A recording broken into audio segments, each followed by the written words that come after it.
నా పేరు రాజేష్ కుమార్ దుర్గాసి. మా నాన్నగారి పేరు సన్ముఖరావు. మేము ఇక్కడ లాస్ట్ రాణిపేట గ్రామస్తులం. ఈ వెనక ఉన్న భూమి లాస్ట్ 30 సంవత్సరాల నుంచి మేము వ్యవసాయం కింద ప్లస్ మా కళ్ళం కింద యూజ్ చేస్తున్నాం.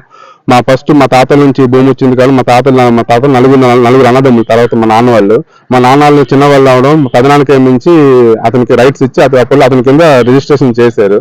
అది అందరు నలుగురికి వాటా ఉందని చెప్పి ఎప్పటికీ మేము నమ్ముకుని ఉండేసరికి మా పెదనాన్న వాళ్ళ వైఫ్ పెద్దమ్మ వచ్చి సడన్ గా మాకు తెలియకుండా ల్యాండ్ అమ్మి వాళ్ళతో కలిసిపోయి ఒక రోజు రాత్రి మన లాస్ట్ థర్స్డే నుంచి అమ్మేసి మొత్తం ఇక్కడ నుంచి మొత్తం వెళ్ళిపోయారు. మొత్తం ఎప్పుడు పట్ట చేసుకునేది మాకు 2009లో చేసుకుని అట్లా మాకు తెలియదు. మాకు తెలుసు కూడా కోవిడ్ టైంలో మాకు తెలిసింది. కోవిడ్ టైంలో మా అన్ని పెరాల్సిస్ వచ్చిందని చెప్పేసి మేము అమ్ముతామని చెప్పేసి దానికి రిక్వెస్ట్ చేస్తే అప్పటి నుంచి మొత్తం పట్ట నా పేరు మీద ఉంది, సో అందుకోసం మీకు ఏమని చెప్పి అప్పటి నుంచి మాకు తగ్గుబడి మేము కోర్టులో స్టే ఆర్డర్ చేసాం. కోర్టులో కేసు నడుస్తుంది. ఆల్రెడీ కేసు నడుస్తుంది. 4 years కేసు రన్ అవుతుంది.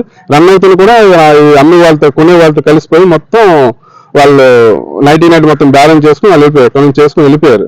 సో నేను వచ్చేసరికి మా తమ్ముడు బెంగళూరులో ఉంటే నేను ఇక్కడ ఉద్యోగం అయితే వైజాగ్లో ఉంటాను. ఇద్దరం మేము వచ్చేసరికి మొత్తం ఇక్కడ అంతా అయిపోయింది. వెంటనే మేము ఇక్కడ తహసీల్దార్ని ఇక్కడ ఆర్ఐ గారిని అందరూ కలిసి ఆర్ఐ గారి నుంచి కనీసం ఇక్కడ మాకు ఎంక్వైరీ కూడా చేయకుండా దాన్ని కొలిసి ఇచ్చారు వెంటనే.